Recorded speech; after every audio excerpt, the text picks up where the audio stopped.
This program contains graphic violence and sexual content. Viewer discretion is advised. Fame. It can transform a small-town dreamer into a superstar. Some people make it, and others die trying, their dreams interrupted. One Midwestern girl seeks superstardom under Nashville's dazzling lights. Being a country singer was always a dream of hers. The sky's the limit, since country celebs are as big as Hollywood's. Her quest of fame took her to Nashville. She may have been the next Miranda Lambert or the next Sheryl Crow. But she definitely had what it took. She would just kind of light the stage up. But on the road toward fame, she meets a terrible end. When they first found her, she had a belt around her neck. I pretty much kind of went in shock. A horrifying murder. Every death is a tragedy, but this kind of took it into a different realm. A mother who'll do anything for justice. It's like, you better hope the police find you before I do. And the coldest of killers. He said it's like having a cigarette. Once you've had one, you gotta have another one to have that rush. He said the same way with killing people.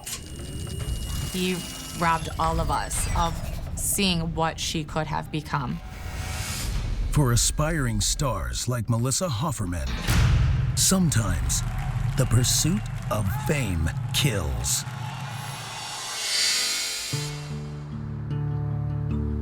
Nashville, the place to launch a music career. And these days, a music career means far more than radio play. It means primetime TV, red carpets, Hollywood.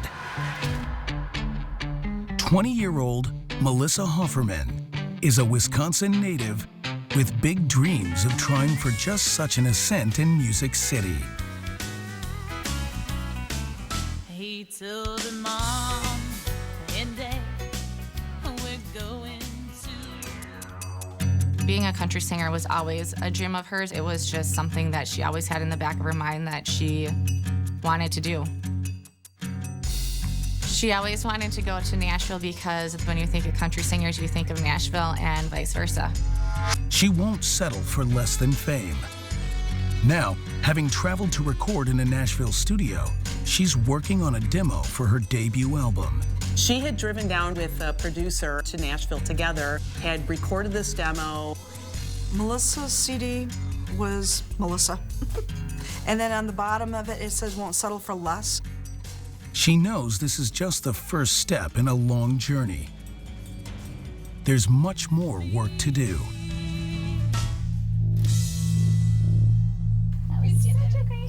She had scheduled herself to meet with an attorney to take that next step. So she was smart and talented, and she knew where she had to go to further her career.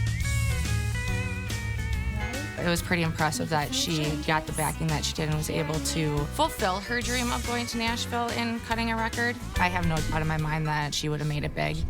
Famous. Your name will be in lights. How are you feeling? Good? My ear's still bothering me a little bit. At the end of the session, she tells her producer she's not feeling well and wants to head home. They were supposed to drive back together, but Melissa was suffering from an ear infection. She also was missing her husband. She'd only gotten married a few months earlier and didn't want to be away for any longer. So she decided to go home a couple days early. She wants to hop a bus back to her hometown of Stevens Point, Wisconsin. So the record producer dropped her off at the bus terminal in Nashville and waved goodbye and fully expected to see Melissa a couple days later in Stevens Point. Melissa's mom doesn't like the idea of bus travel. When Melissa was young, we had taken a bus to Arizona, and a gentleman tried to get me off going in Texas. So at that point, I was not real thrilled about the idea of my daughter taking a bus through big cities. And bless Melissa's heart, she was, like I said, one of the most trusting people I have ever met, and not a candidate to be traveling across the country alone on a bus. So Melissa decides not to make her mom worry and doesn't tell her. I actually had not talked to Melissa at all when she was down because I was in the process of moving and I didn't have a phone that weekend. When the producer calls, Brenda is away from her desk. When I called the studio, they said, I think she had just left 15 minutes ago. Or I'm like, oh, great. Okay, I said, did you know what they wanted? And they're like, no, don't have a clue. I had no idea she was coming home. To be honest, I really wasn't worried about when I was gonna hear from Melissa. I figured she was gonna be so busy with recording. The ride from Nashville to Stevens Point will be over 700 miles, a slow 20 hours with several stops along the way. But Melissa quickly makes new friends. Melissa had a pretty bubbly, carefree personality. She was very trusting. And if somebody were to talk to her, she would absolutely talk to them. Her quest for fame brought her to Nashville. And now she's just trying to get home. But who else is on the bus? And when they see this rising star, full of vibrant potential, will they do something terrible to destroy her dreams?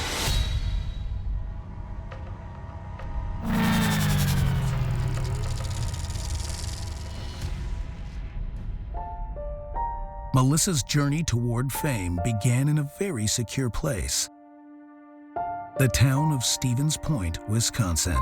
Stevens Point is not a huge place, but it's a fairly thriving municipality. It's very safe. I couldn't even tell you when the last time that they had a homicide there. Melissa had a pretty bubbly, carefree personality. She would talk to anybody. She would help anybody. If she was walking down the street and passed somebody, she would make sure to say hi to them, and she was just that type of person. One look at Melissa and she was definitely all country. It didn't get any countryer than her. Melissa was always into horses, and I don't know where she got it from, but she was always riding.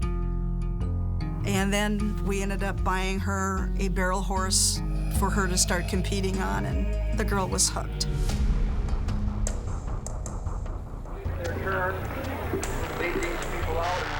She absolutely loved rodeos. You wouldn't normally think of Wisconsin as the rodeo state, but a lot of these small communities, especially in central Wisconsin, have a rodeo, and they can be communities of 1,000 people or less, but you'd be surprised how many people come out to the rodeo.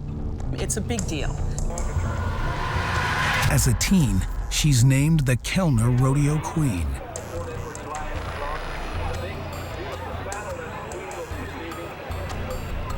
When Melissa was rodeo queen, they had given her a saddle and a belt buckle.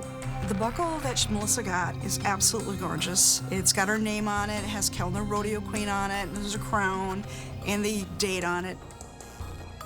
To get a rodeo belt is a really big deal, and they wear them very proudly. And sometimes to non-rodeo people, you think, why are they wearing that belt with a dinner plate size buckle on it? But this is a huge deal. It's a badge of honor.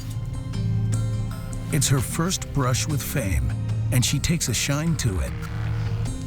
She wore it with a dress, she wore it with shorts, she wore her belt and buckle everywhere.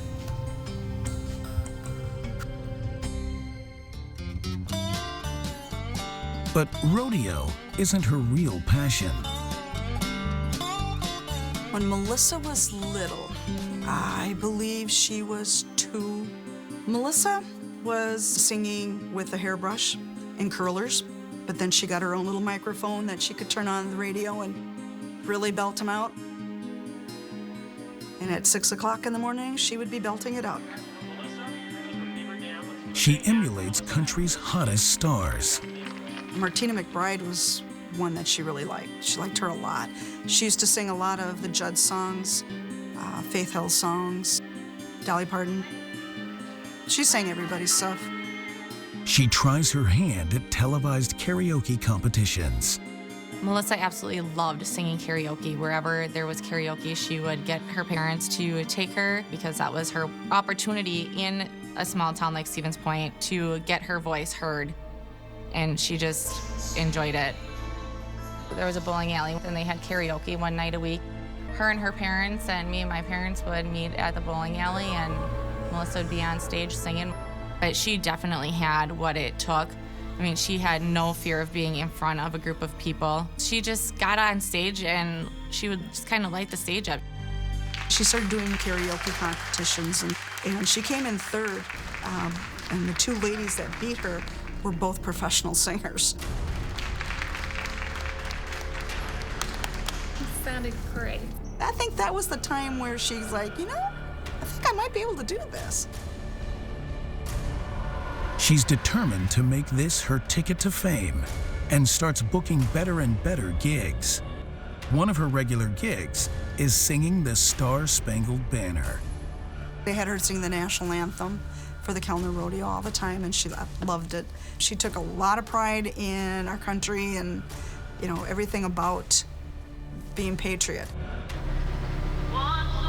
Eventually, she gets invited to sing the national anthem before a Milwaukee Brewers baseball game. She sent them a tape, and they had her sing the national anthem, and it was kind of cute because the tickets we got, free tickets to go. And it was like way up on the top. After she sang the national anthem the first time, they asked her to come back and sing again. And then we had tickets right behind the dugout. So she's like, oh, I did good. How many people can say they got to sing the national anthem at Miller Park for the Brewers? That was a big accomplishment for her. Country music is on the rise, and stars like Reba McEntire, Tim McGraw, and Dwight Yoakam are as recognizable as Hollywood elite. Already asked for autographs, Melissa's signature earns her a cute nickname, Melissa Love. When she dotted her I, she would make a heart. It was Melissa with the heart, and it stood for love. Thanks for coming out. Growing up, when people would pronounce her last name, she would get so frustrated if they would say Hofferman or just pronounce it wrong. So I can see her changing it up a little bit to make it easier on people. Melissa's star is rising, and even those outside Stevens Point take notice. She got a call one night from a lady that asked her if she would be interested in recording some songs that she wrote down in Nashville. Nashville? An invitation to record in Music City, where so many music superstars began their own careers. It's a dream beginning to come true, and she'll do anything to make it happen. But when you place yourself into fame's bright spotlight, you sometimes expose yourself to people with deadly intentions you might not have met otherwise. As Melissa chases her dreams, darkness descends and turns those dreams into a nightmare.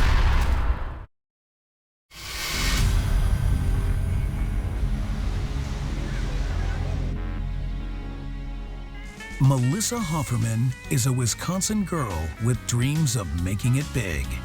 First as a music star in Nashville, and then as a celebrity everywhere. A lot of people have dreams and they don't pursue them, or they don't have the drive to get to where they need to be for their dreams. And there was no holding Melissa back. That's what she wanted to do, and one way or another, she was gonna do it. Her hometown of Stevens Point, Wisconsin, just isn't the place to launch her career. She did what she could singing around here, but she, you know, you can only do so much. It's a smaller town, and it's just, you know, in the center of Wisconsin. It's not in the heart of anything, but her big goal was to be in Nashville and singing. After a producer discovers her doing karaoke, she asks Melissa to come to Nashville to discuss possibly working together. We were ecstatic, especially coming into Nashville, and it's the big buildings and everything, and we're like, oh my God, we're like really here. Hi, Melissa. Hi. How are you? They meet with the producer, who thinks Melissa has what it takes, and assures her this is the place to really go after her dream. Her quest of fame took her to Nashville. A lot of people go to Nashville just simply because it's a built-in music industry. You've got recording producers, you've got backup bands, you've got the people that can help you move on to the next step in your career are all based in Nashville. This was the first time in a big studio. And she just kind of looked around, and I think it finally hit her that I'm really in Nashville. After the meeting, they hit the town. She sang all over Nashville, down the streets, walking around. People are like shaking her hand and asking who she was, and she's like, Melissa? And we're like, Melissa, if they think you're, you are somebody, you're a big singer or whatever. And she goes, oh, really? It was so hilarious, but she got more motivated after that. By August 1999, Melissa and the producer have finalized their deal and plan to record a demo. We had already been in Nashville several times and talking to different people, and then this lady was doing some financial backing, helping Melissa, with the CD and recording her songs. But this time, Brenda can't go. I had just gotten promoted at my job, and I was moving at the same time. And I did not want Melissa to go, but Melissa wanted to, get the songs done and everything, the CD and all that. I wish you could go with me. Something for you. Mom, it's beautiful. Sweetheart. I love you too. Going to Nashville. So I didn't really worry too much about it because I figured she's with them, she's at the recording studio, everything should be fine.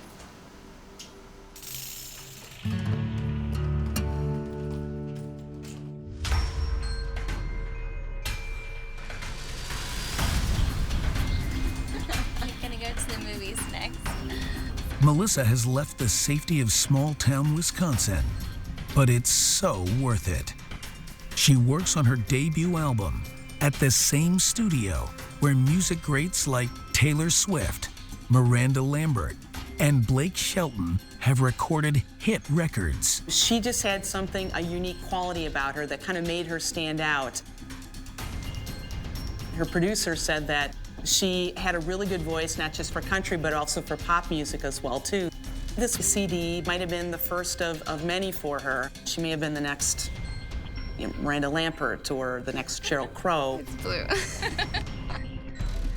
But after a few days of recording, she's not feeling well.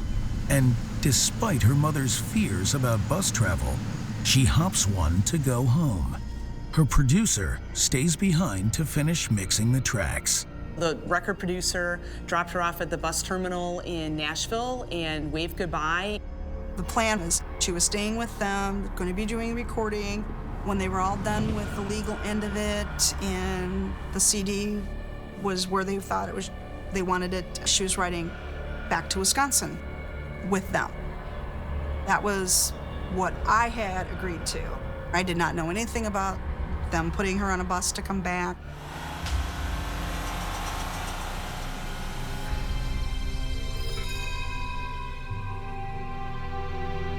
Also unaware that Melissa's on her own traveling north, her new husband. It was a whirlwind romance. They met, and it was one of those things, love at first sight, and couldn't separate them.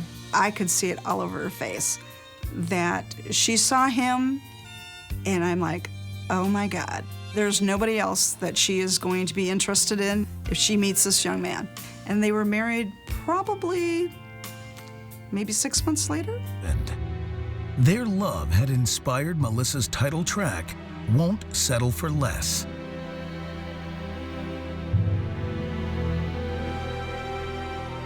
Her and Thomas got married. It was at the courthouse, but she wanted to have a wedding reception and get remarried for family and friends.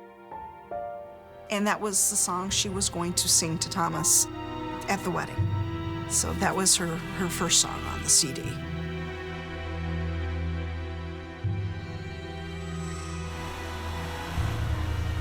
He thinks she'll be returning home to him in a few days.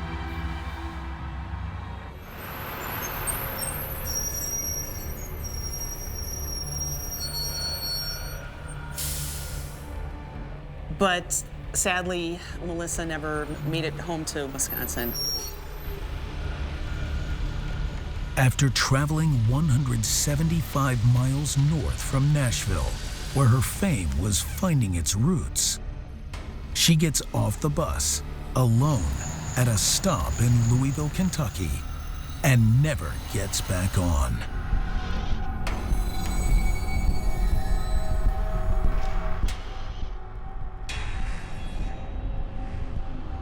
The next day, the bus arrives in Stevens Point. With her husband and mom unaware of the travel, no one realizes Melissa isn't there to claim her luggage. The year this happened, there was no text messaging. Few people had cell phones back then. I mean, nowadays, you would just text something, oh, just got on the bus, I'm supposed to arrive at a certain time, or, you know. But this is back when we were still using pay phones, so it was very easy for something like this to happen. Melissa has vanished, and no one knows it, besides Melissa and whoever took her.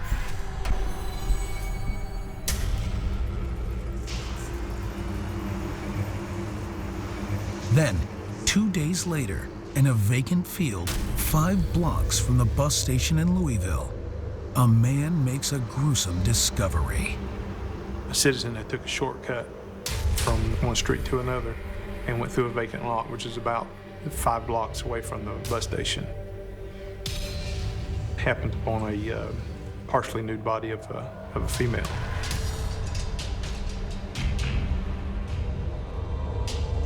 When they first found her laying there, the only thing she had on was a bra, and she had a belt around her neck.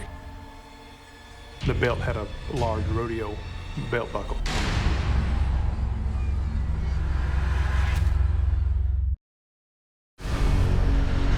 Small-town girl Melissa Hofferman dreams of being a celebrity in the music biz. Her dream takes her to Nashville, separating her from her safety net of loved ones and exposing her to danger. After recording a demo CD in a hot studio there, she gets on a bus to take her home, but vanishes. Now, a body has been found in Louisville, Kentucky, one of the stops on Melissa's bus route. Louisville police respond. Some of her clothes was laying scattered beside the body. Her purse was found a few yards away with her ID and other items in it. The ID confirms it's Melissa Hofferman.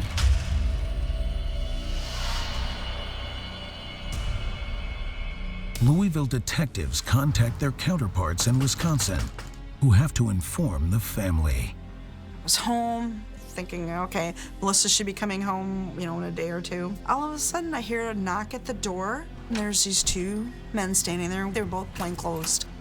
And I looked at him, I'm thinking, uh-oh. And he said, you have a daughter named Melissa?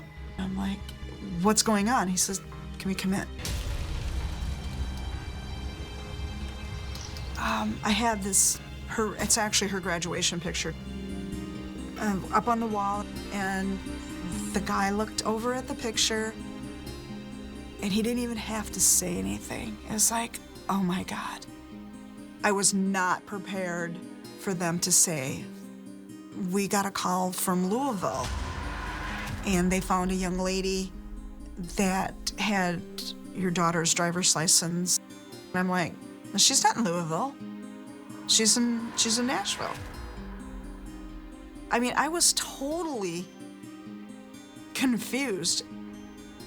And that's when I found out that they had put her on a bus. I pretty much kind of went in shock. The horrible news rips through Melissa's hometown. Stevens Point was devastated. They lost one of their own.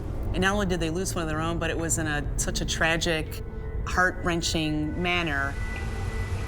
I was in shock because you don't think of something like that happening to anybody that you know. The fact that a local girl actually made it down to Nashville to cut a record and then she never made it home. It was just like something that you would hear about in a big city, not in Stevens Point. I didn't even have a chance to even start to cry because I knew, okay, well, if this happened to her, we need to find out why and who. Detectives do their best to decipher what happened. Looking at the scene with her clothes off, that would have gave some assumption that a sexual assault had occurred. Belt on her neck, that would give a sign that I mean, she wasn't shot, she wasn't stabbed. The killer seems brazen.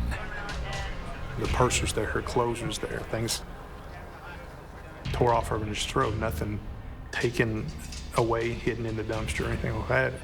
It kind of leads you to believe maybe just don't care. Louisville PD never did recover DNA, hair, fibers, anything like that, foreign from Melissa. Nothing like that was found on the scene. And that may seem weird and strange for us to say nowadays when we are so used to seeing police procedurals on TV where they're collecting paint chips or something like that. But every now and then, that just happens. The lack of identifying evidence could mean several things. You can have somebody who is just a killer who's just incredibly lucky, that they don't know what they're doing, but they just don't happen to leave anything behind. Or you can have the other end of the spectrum where you've got a serial killer who is so sharp and so smart that they know exactly what they're doing and they know not to leave anything behind. An autopsy shows Melissa was killed 24 to 36 hours before being discovered, which matches the time the bus stopped at the nearby station. And despite the rodeo belt around her neck, the cause of death is ruled manual asphyxiation. She'd been strangled with somebody using their hands, but then probably her killer used the belt and with the belt buckle to finish off, to make sure that she was dead. The cruel use of the belt is especially poignant. Melissa was very proud of being rodeo queen. So she was very, very proud to still wear the buckle afterwards. Another strange detail, an ice cream wrapper shoved down her throat. My take on that is that whoever had strangled her got desperate that she wasn't all the way expired at the time. Sticking wrapper down her throat, using a belt to finish the job. Detectives keep the detail of the wrapper confidential. That was only knowledge that they had and the killer had. You know, only the killer would be able to tell exactly that part of information. Because nobody else knew that but the police department. Investigators begin retracing Melissa's last known steps. Her passion for singing brought her to Nashville, but she eventually had to go home. When she gets on the bus in Nashville, she travels up to Louisville. She's only supposed to have a short layover in Louisville. It was approximately 10:30 or so. Bus driver told them that they were going to stop for about an hour to get fuel, and they were going to get back on the bus at that point and go to Chicago. Melissa never got back on. Her rise to fame cruelly stopped just as it was beginning. What made her leave the bus station where it was well lit and there would have been a lot of people because it's in downtown Louisville, to leave that bus station with a stranger and to go someplace? Who was that stranger? Someone on the bus or someone from the terminal? Melissa was a very outgoing, trusting person. I'm not surprised that you may have talked to this guy. Hey. Hi. Because as we know, sometimes murderers do have a lot of charisma.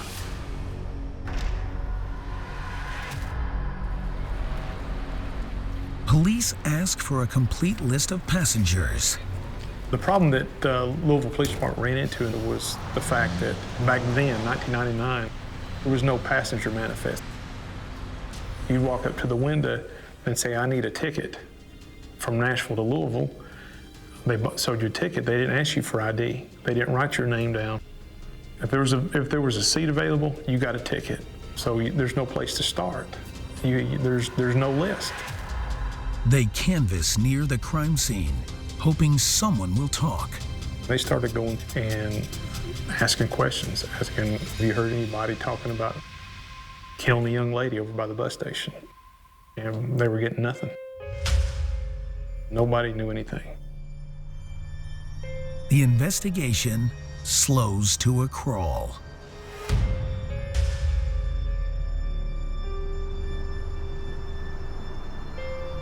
We went down to Nashville to meet with the police because there was a lot of questions. The family also tries to keep the case alive in Nashville by posting about a reward. Actually, a $20,000 reward that a family member on my stepdad's side had put up.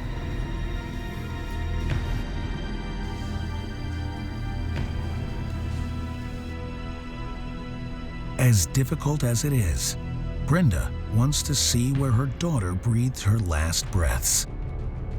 We went to where it happened at, and I'm looking at the crime scene and I'm thinking, my God, if there was somebody that was gonna kill somebody, it was a perfect spot. There was shrubs that were along the street, or the sidewalk, that were taller than me, and it totally blocked out this area. To Melissa's devastated family, everyone is a suspect. In all honesty, I looked at every single male thinking, you could have been the one. No matter where I went, I didn't trust anybody. Somehow, the killer has vanished. Detectives need a break, fast.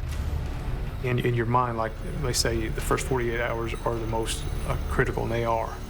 If that person is still here, I've got to find them. You've got a small window, and that was running out on them pretty quick. Can you tell us a little bit about your daughter? Yes, my daughter Melissa was murdered, and we are asking people. Hoping to draw the killer out, Brenda taunts him on the local news. I had done a news interview. I had said, I'm here.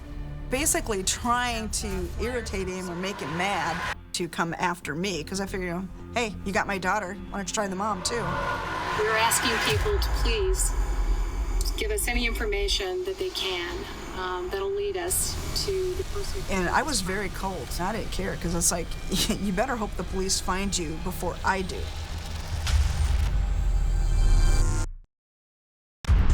Melissa Hofferman begins working her way to fame as a country singer, recording her demo CD in Nashville. But on her way home to Wisconsin, she steps off a bus in Louisville, Kentucky, and never gets back on. Her dreams destroyed by a sadistic killer. When police find her body, no clues point to who that killer was. There was a point that you just kind of sit back and think, are they gonna ever find the guy that did this, or did he get out free and clear? He could have gotten on the bus and been in 3 different states by the time, that her body was discovered. There was definitely thoughts going through my head that maybe they won't ever find him. Investigators appeal to the public for help, announcing a $20,000 reward offered by the family. You put it out in the media, hey, we're looking for information involving this homicide. You usually have some people call. It's gonna say, hey, I know this, I heard this, whatever, but they were getting nothing. Melissa's mom even tries to lure the murderer out of hiding by taunting him on TV, but he doesn't rise to the bait. If whoever done it lives there, they're gonna say something to somebody. Somebody's gonna overhear something, and you're gonna at least get something. But they weren't getting anything.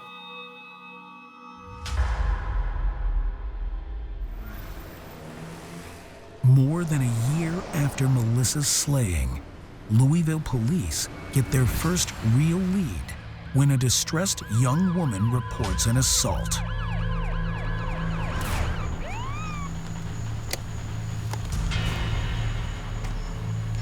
There was a guy who was pretending to be a police officer. He was pulling young ladies over and sexually assaulting them. Detectives review case files and discover similar assaults. In each case, the assailant was a man dressed as a police officer. And many of the assaults occurred in downtown Louisville, not far from the bus station. They were able to get him through an undercover operation where they actually caught him in the act of pulling a young lady over. The man's name is Byron Barrows. He's a security guard for several area businesses, including the bus station that was Melissa's final stop.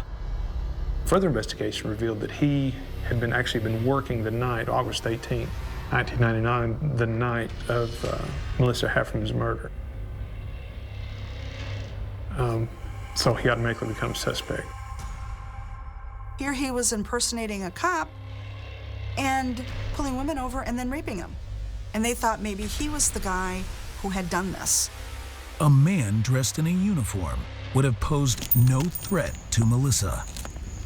The person that did this, maybe she had trusted him, felt safe enough with him, that she could walk down the street.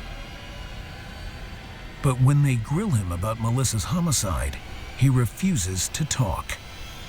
They had the fact that he was committing sexual assaults, and they had the fact that he was at the bus station. Other than that, they had nothing to tie him to the murder. They had nothing to even prove that he even saw her. Without further evidence, they can't charge him with Melissa's murder. The police department always probably kept him in the back of their mind as being the one who done it, even though they couldn't charge him, because it was their only tangible suspect that they had. They didn't have nobody else. No direct evidence against Barrows, no other suspects, no new leads. Everyone starts to believe the killer is not a Louisville local. Nothing, absolutely nothing. So I knew it had to be somebody that she had talked to prior to hitting Louisville. Years slip by heartbreakingly, and the case turns ice cold. 4.5 years I went through, and my two boys trying to grow up at the same time, plus trying to deal with, my emotions, not knowing. The not knowing is the worst thing ever. And it wasn't even like the not knowing of what happened, because they obviously knew what had happened to her. They just didn't know who had done it to her.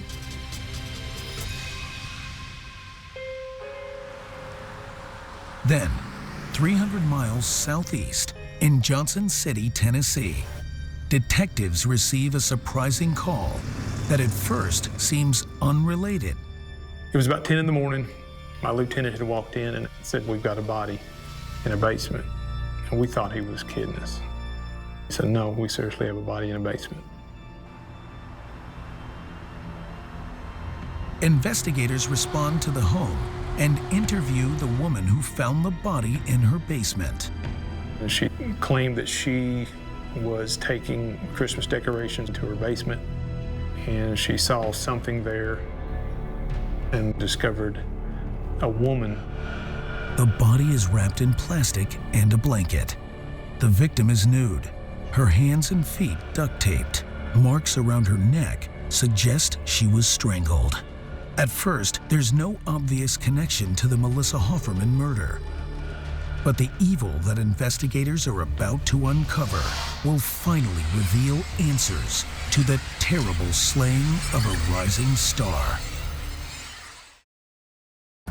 As part of her plan to reach fame as a singer, Melissa Hofferman makes it to Nashville, but she doesn't make it back home to Wisconsin. She's killed during a scheduled bus rest stop in Louisville, Kentucky. And the homicide case goes cold for over 4 years. Then, 300 miles away, in Johnson City, Tennessee, a woman makes a shocking discovery. A body in her basement, wrapped in plastic and a blanket. Police try to identify the victim, who has been strangled to death. We looked everywhere in there for everything. One of the detectives opened the freezer, and there was a purse down in it. And there was an ID in there with her picture on it, and with her name. She's 24-year-old Patricia Williams. The blanket she's wrapped in came from the bedroom of the homeowner's son, 22-year-old Glenn Isaac Goings. Her car was gone, her son was gone. Seeing the stuff removed from his room, we pretty much assumed that he was somehow involved. If he's a brazen killer who would strangle a young woman and dump her body in his mother's basement, investigators have to find him fast. They send notices nationwide, asking police to be on the lookout for Goings and his mother's missing car. Detectives realize they've met Goings before. Johnson City Police Department had dealt with him prior as a juvenile. I guess his most notorious actions as a juvenile was when he attacked the juvenile guard with a fire extinguisher, stole the guard's vehicle, and drove to Florida. So he was no stranger to violence. 2 days later, and 200 miles to the southwest in Chattanooga, the effort pays off when an officer notes a suspicious vehicle. About 3 o'clock in the morning, I got a phone call that Hamilton County Sheriff's Department found the car. Isaac was actually sleeping in the front seat when they found him. I began to talk to him about, I said, we found a body in your mom's basement. How'd I get there? He said, I don't know. I said, well, I arrested your mom. And at that point, it just totally changed him. He said, I did it, I killed her. That was his words, I did it, I killed her. Then, Goings reveals his true evil nature. And he said, it's like having a cigarette. Once you've had one, you gotta have another one to have that rush. He said, it's like a rush. You want to feel it again. He said, the same way with killing people. He told me he killed women in Miami, Tampa, Clearwater, 3 or 4 down there, and mentioned he had killed one in Louisville. Johnson City Police reach out to Louisville homicide detectives and realize he's talking about Melissa Hofferman. Goings admits what happened. So we decided, he never said why, to get on the bus to Louisville. And by his admission, when he got on the bus to go to Louisville, he wanted to kill somebody. He likely saw and heard the talented singer on the bus. That would totally be Melissa, to be sitting there just kind of humming along with songs, and she would strike up conversation with anybody. Perhaps, to his twisted mind, a rising young music star was the perfect victim. If he killed her just as she was ascending toward fame, the murder might get more press and bring Goings the sick notoriety he craves. He was planning on murdering somebody to make a name for himself, being a serial killer. Melissa was going to give him that opportunity. An up-and-coming person who has been in Nashville. Obviously, the newspapers have done stories on her. They are going to remember her because she does stand out. When he saw Melissa, he got off the bus at Louisville, he walked up to her and he knew at that point he was going to kill her if he could. Like many serial killers, Goings knew how to appear normal, trustworthy. If he walked up and got her into conversation, she would start walking and talking and... I want to get something, but I'm sure they don't have anything healthy. Road food, what can you do? So, I'm kind of sore from that ride. You want to walk while we talk? Then, next thing you know, oh my goodness, we're away from everybody. Should probably turn around and go back. Melissa had the way about her that we all wish we could have, that we could see the good in everybody. But she was that way to the wrong person.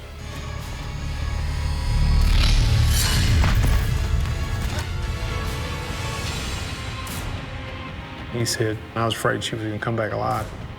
So I found a wrapper and stuck it down her throat. That's information we have not released to anybody. So that's our guy. Glenn was never remorseful. He never made one comment at any point that he was sorry about what he'd done. Glenn Isaac Goins is indicted on charges including rape and first-degree murder for the attacks on Patricia Williams and Melissa Hofferman. I think Glenn Isaac Goins knew he was going to prison or death penalty. So Goins takes the coward's way out, hanging himself in his jail cell. I had real mixed emotions. Oh, good, he's gone. You know, don't have to ever worry about him again. I was relieved, but yet I wasn't, because I wanted her day in court. I had planned on, she had recorded Martina McBride's Independence Day. I had it on tape, and I was gonna play it in court. So she got her last word, and he wasn't gonna get to take anything more away. That she was gonna get the last word on him. It's like, let the guilty pay. He was a monster. I don't know what made him that way. I don't care what made him that way. All I know is that he took a very beautiful person away from a lot of people who loved her. While Melissa's friends and family remain haunted by the loss, they find some comfort in her music. She's got this CD out there and they can listen to her music. So in that respect, it's a little satisfying to not just focus on the murder, but focus on the person. In a way, her music has gotten out there. It's just a sad way about it. I listen to her CD quite often, and my kids know when it's playing, okay, quiet, Melissa's on. So I try to honor her that way. Glenn Goins, he not only robbed her of her life, but he robbed her of her future, and a future that may have included, singing at the Grand Ole Opry or multi-platinum records. He robbed all of us of seeing what she could have become. I look at a lot of these stars and singers and stuff, and I see so much of Melissa in some of them, like Taylor Swift. She's quite an inspiration. She's quite a young lady. I could see Melissa doing some of the things that she's done. But it's a shame because nobody will get to know. We have our parade. We have Melissa Hofferman, who will be singing the national anthem. Melissa wanted to be famous. She wanted to be known for her singing. Sadly, her name did make it into the newspapers and into the news, but for just such a tragic reason. It wasn't because of her talent, it was because of how she was killed.